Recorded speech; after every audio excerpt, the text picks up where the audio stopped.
Hello friends, வணக்கம் and welcome to my favourite recipes Tamil. இன்னைக்கு ஒரு சூப்பரான வெரைட்டி ரைஸ் பார்க்கலாம். சிக்கன் பிரியாணி டேஸ்ட்டில் நம்ம இன்னைக்கு குஸ்கா வந்து எப்படி செய்து பார்க்கலாம். ஸோ சிக்கன்லாம் சேர்க்காம நம்ம வெறுமனே வந்து இந்த ரைஸ் மட்டும் செய்ய போகணும். சாப்பிட்றதுக்கு செம்ம டேஸ்ட்டாக இருக்கும், பிரியாணி டேஸ்ட்டே இருக்கும். ஸோ கண்டிப்பாக ட்ரை பண்ணி பாருங்கள். வாங்க எப்படி செய்து பார்க்கலாம். ஸோ நம்ம இன்னைக்கு குக்கரில் தான் செய்ய போகிறோம். நல்லா உதிரி உதிரியாக நல்லா டேஸ்ட்டாக வந்து குக்கர்லேயே எப்படி செய்யுதுன்னு பார்க்கலாம். ஸோ நம்ம இன்னைக்கு வந்து 1/2 கிலோ அளவுக்கு நம்ம குஸ்கா செய்ய போகிறோம். குக்கர் வச்சுக்கலாம். ஒரு 1/2 கிலோ பாஸ்மதி ரைஸ் வந்து நம்ம செய்ய ஆரம்பிக்கும் போதே ஊற வச்சுருங்க தண்ணியில். நல்லா 2-3 வாட்டி வாஷ் பண்ணிவிட்டு ஊற வச்சுக்கோங்க. அப்போ தான் வந்து அரிசி வந்து உடையாமல் இருக்கும். இப்போ குக்கரில் வந்து நம்ம ஒரு 4 டேபிள் ஸ்பூன் வந்து எண்ணெய் ஊற்றிக்கலாம். ரீஃபைண்ட் ஆயில் ஊற்றிக்கோங்க. இது கூடவே ஒரு 2 டேபிள் ஸ்பூன் வந்து நெய் ஊற்றிக்கோங்க. அப்போ நல்லா கமகமன் வாசனையாக இருக்கும் நம்ம சாப்பிட்றதுக்கு. இப்போ நம்ம ஸ்பைசஸ்லாம் சேர்த்துக்கலாம். ஒரு பிரிஞ்சி இலை, ஒரு 2 ஏலக்காய், ஒரு பட்டை, ஒரு 2 கிராம்பு இதெல்லாம் சேர்த்து நம்ம தாளிச்சுக்கலாம். ஸோ ஏலக்காய் வந்து மஸ்ட்டு கண்டிப்பாக வந்து சேர்க்கணும். அப்போ தான் அதோட ஃப்ளேவர் வந்து நல்லாயிருக்கும். நம்ம கடையில் சாப்பிட்ற மாதிரியே நல்லாயிருக்கும். இப்போ வந்து வெங்காயம் சேர்த்துக்கோங்க. ஒரு 2 மீடியம் சைஸ் வெங்காயம் நீல வாக்கில் அரிஞ்சு சேர்த்துக்கோங்க. ஸோ இந்த மாதிரி வந்து அரிஞ்சுக்கோங்க. சேர்த்துட்டு இது நல்லா வந்து அந்த எண்ணெயிலேயே பொன்னிறமாக நல்லா வறுத்துக்கோங்க. ஸோ நான் வெங்காயம் நல்லா வதங்கின அப்புறமா நம்ம 2 டேபிள் ஸ்பூன் வந்து இஞ்சி பூண்டு பேஸ்ட் சேர்த்துக்கலாம். சேர்த்துட்டு இதை நல்லா வந்து வதக்கி விட்டுக்கோங்க.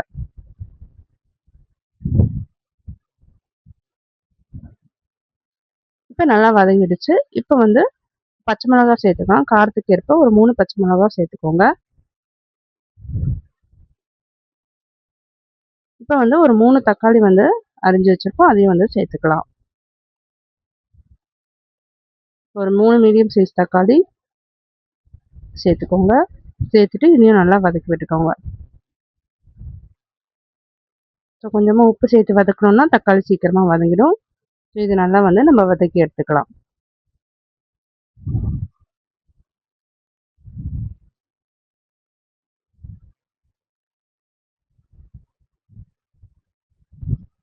இப்போ பாருங்கள் தக்காளி வெங்காயம்லாம் நல்லா வந்து வதங்கிடுச்சு. இப்போ வந்து மசாலா சேர்த்துக்கலாம்.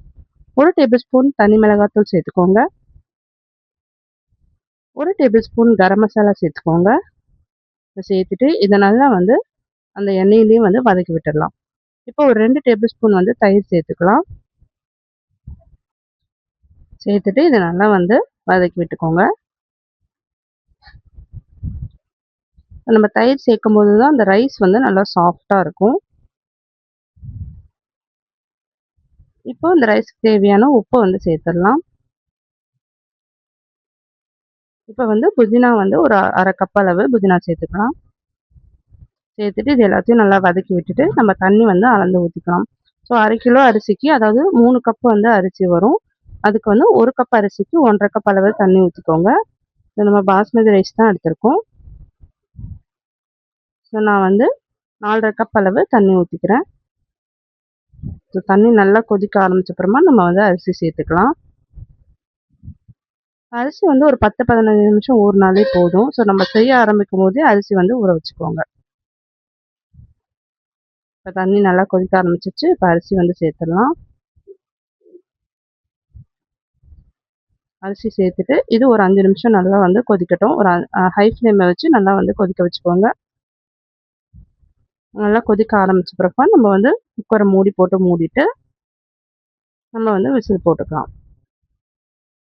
இப்போ மூடி போட்டு மூடிடுங்க. நல்லா ஆவி வரும் இல்லையா? நல்லா ஆவி வரும்போது விசில் போட்டுருங்க. விசில் போட்டுட்டு லோ ஃப்ளேமில் ஒரு 15 நிமிஷம் மட்டும் வச்சு எடுத்துக்கோங்க. பாருங்கள் ஆவி நல்லா வர ஆரம்பிச்சிருச்சு. இப்போ வந்து விசில் போட்டுடலாம். இப்போ லோ ஃப்ளேமில் வச்சிடலாம். ஒரு 15 நிமிஷம் இது அப்படியே இருக்கட்டும். இப்போ ஒரு 15 நிமிஷம் ஆயிடுச்சு. நம்ம திறந்து பார்க்கலாம். பாருங்க சூப்பராக வந்து உதிரி உதிரியாக வந்து குஸ்கா வந்து ரெடி ஆயிடுச்சு. அடிலாம் ஒன்றும் பிடிக்கல. அவ்வளோதாங்க, சூப்பரான பிரியாணி டேஸ்ட்லேயே நம்ம வந்து குஸ்கா வந்து ரெடி பண்ணிட்டோம். இதை வந்து நம்ம முட்டை கூட வச்சு சாப்பிடும்போது செம்ம டேஸ்ட்டாக இருக்கும். ஸோ சிக்கன் பிரியாணி செய்யாத போது நீங்கள் இந்த மாதிரி பிளெயின் குஸ்கா வந்து செஞ்சு சாப்பிட்டு பாருங்கள். So super. இந்த வீடியோ பிடிச்சிருந்தேன்னா நம்ம சேனல் மை ஃபேவரட் ரெசிபீஸை சப்ஸ்கிரைப் பண்ணிக்கோங்க. லைக் பண்ணுங்க, ஷேர் பண்ணுங்க. தேங்க் யூ ஃபார் வாட்சிங்.